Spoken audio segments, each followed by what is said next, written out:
Meus irmãos, a paz do Senhor Jesus. Você sabia que o estar em Cristo implica uma vida diferente e uma ética de vida totalmente diferente da vida anterior, antes da fé? Não? Vem comigo que eu vou te mostrar.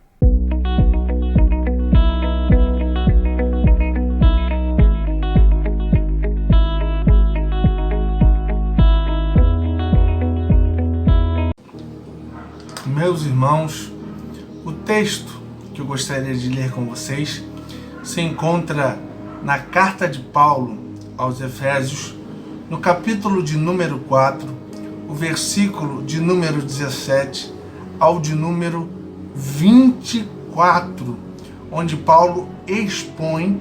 a ética de todo cristão convertido ao Evangelho do Senhor e a vida que todo aquele que ouviu de verdade a palavra do Senhor Jesus Cristo, enquanto dele ouviu, deve viver. Mas antes de continuar esse vídeo, eu gostaria de pedir a você que ainda não é inscrito aqui no canal, que você possa se inscrever, que você possa dar o like, curtir, compartilhar.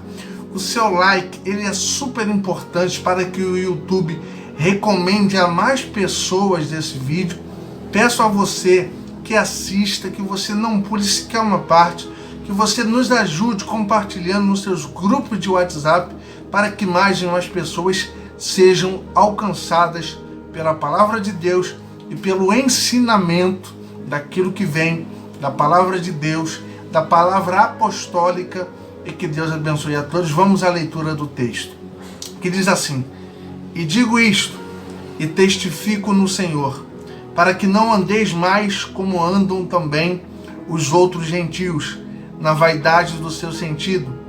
entenebrecidos no entendimento, separados da vida de Deus pela ignorância que há neles, pela dureza do seu coração, os quais, havendo perdido todo o sentimento, se entregaram à dissolução, para com avidez cometerem toda a impureza. Mas vós não aprendestes assim a Cristo, se é que o tendes ouvido e nele fostes ensinados. Como está a verdade em Jesus, que, quanto ao trato passado, vos despojeis do velho homem, que se corrompe pelas concupiscências do engano, e vos renoveis do espírito do vosso sentido, e vos revistais do novo homem, que segundo Deus é criado em verdadeira justiça e santidade. Queridos irmãos, nós estamos diante de um texto onde a epístola de Paulo aos Efésios é uma daquelas epístolas que nós conhecemos como a epístola da prisão. Paulo estava preso quando escreveu essa epístola à igreja dos Efésios. Ele estava preocupado com a fé desse povo na região da Ásia, ali na região de Éfeso, onde eles tinham recebido a palavra do Senhor, mas quando Paulo ausente, muitas situações aconteciam nestas regiões onde o evangelho foi pregado, por exemplo, Éfeso, Colossos e por aí vai. Essa região da Ásia era uma região onde se dizia que muitas coisas eram praticadas e permitidas de forma natural. Mas o povo de Éfeso que se converteu, os gentios convertidos ao cristianismo, Paulo está aqui interessado em reafirmar a fé, em dizer a eles que a fé em Cristo é uma fé que é um mistério. Um mistério porque não se compreende, mas se entende na vida de Jesus Cristo, uma vida vivida realmente em comunhão, em graça, que em recebido a palavra de Deus, a vida é transformada, e esse mistério do evangelho que transforma e muda as pessoas está sido e foi realizado por esses cristãos que receberam essa carta de Paulo nas mãos de Tíquico. E o texto em especial que nós lemos aqui, ele fala da questão da vida do cristão quando ele ouve a mensagem, o evangelho de Deus, e assim ele agora tem uma conduta diferente,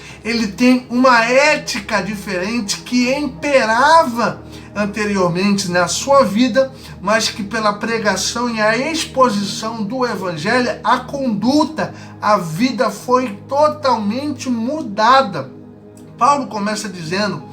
aos Efésios o seguinte: e digo isto e testifico no Senhor, para que não andeis mais como andam também os outros gentios na vaidade do seu sentido, entenebrecidos no entendimento, separados da vida de Deus pela ignorância que há neles, pela dureza do seu coração, os quais, havendo perdido todo o sentimento, se entregaram à dissolução, para com avidez cometerem toda impureza. Paulo começa dizendo que eles, pela testificação do Senhor, eles não podem mais correr como a cidade de Éfeso corria no tempo em que eles estavam vivendo. A fé que a eles foi comunicada foi uma fé que testifica uma vida transformada.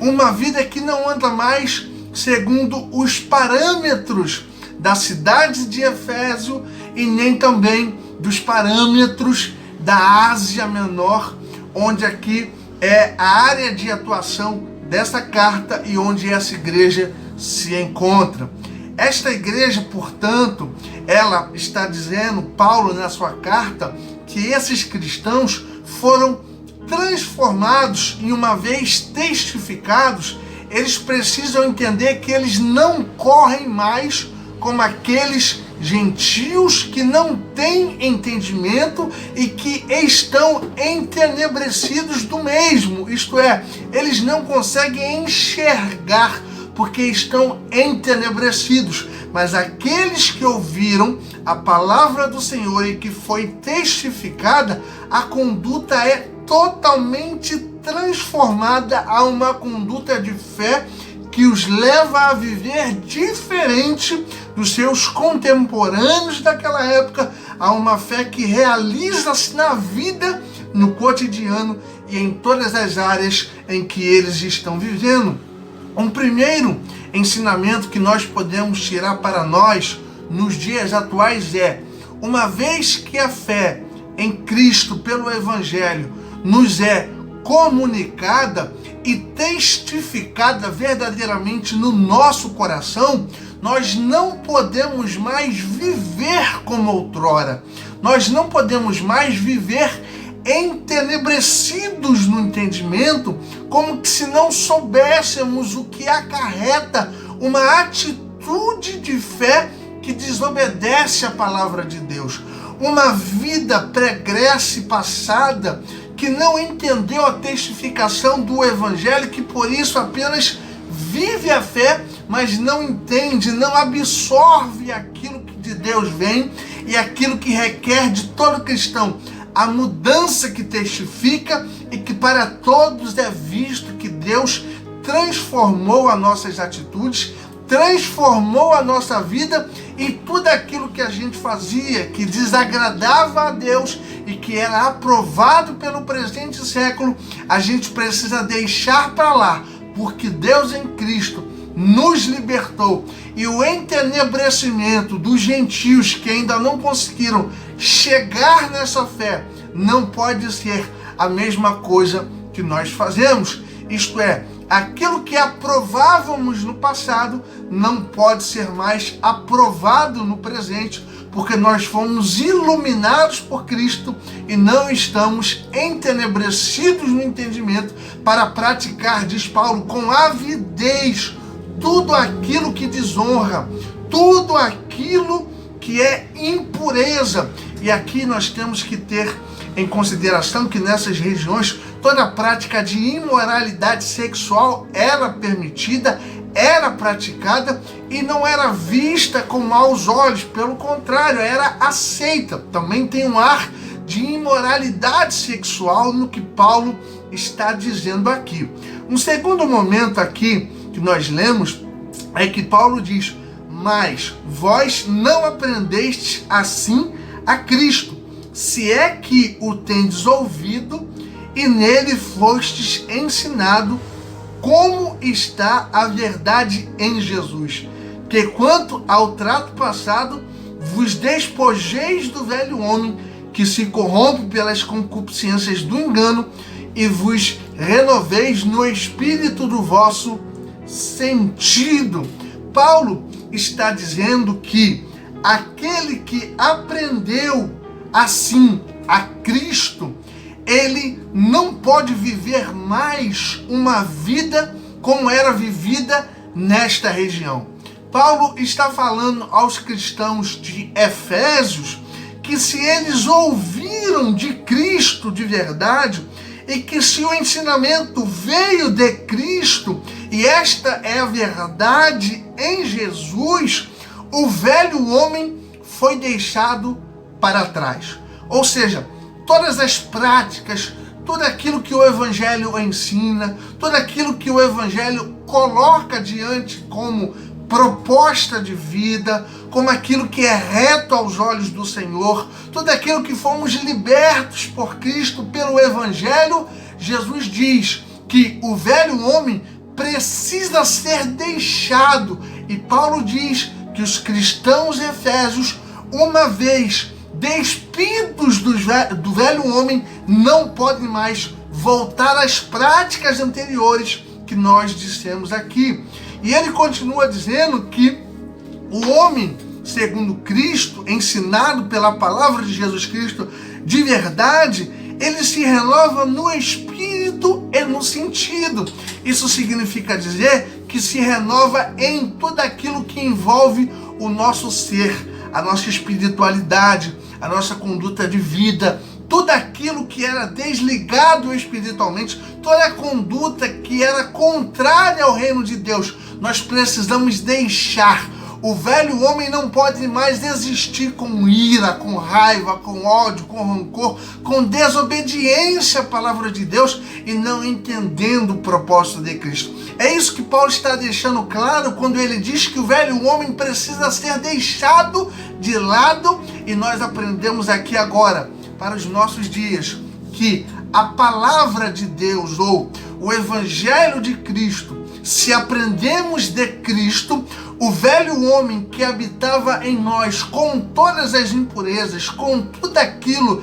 que a nossa conduta fazia vergonha, e que quando nós ouvimos a palavra de Cristo e as nossas ações e atitudes foram reprovadas pelo Evangelho, pela verdade, porque Ele é a verdade, como nós lemos aqui, nós precisamos deixar tudo de lado para que o velho homem seja tirado de nós, para que o nosso sentido, para que toda a nossa vida, para que a espiritualidade represente a prática da nossa vida mudada verdadeiramente. Porque não nos adiantaria as palavras bonitas se as nossas ações ainda são ações de velhas pessoas, de pessoas que não foram transformadas pelo Evangelho e que o entendimento não houve da parte nossa aquilo que precisou ser deixado por amor a Deus, e que sim, as concupiscências virão, mas não são elas que guiará a nossa vida, mas a palavra de Deus, e tudo aquilo que é velho vai ser deixado, porque Cristo está em nós e Ele é a verdade que norteia a nossa vida. E por último, ele diz: e vos revistais do novo homem, que segundo Deus é criado em verdadeira justiça e santidade. E ele afirma aos cristãos de Efésios o seguinte: olha, vocês precisam entender e se revestir do novo homem, que é segundo Deus, que é criado em verdade, pela justiça e santidade. Ele diz que o novo homem em Deus, ele é criado e forjado na verdade, na justiça e na santidade. Ele está falando para os cristãos de Efésios que a verdade, que a justiça e que a santidade deve ser o padrão moral da vida ética de todos eles, enquanto se entendem a fé cristã e enquanto nela estão permanecendo, vivendo por Cristo, o Senhor de toda aquela igreja.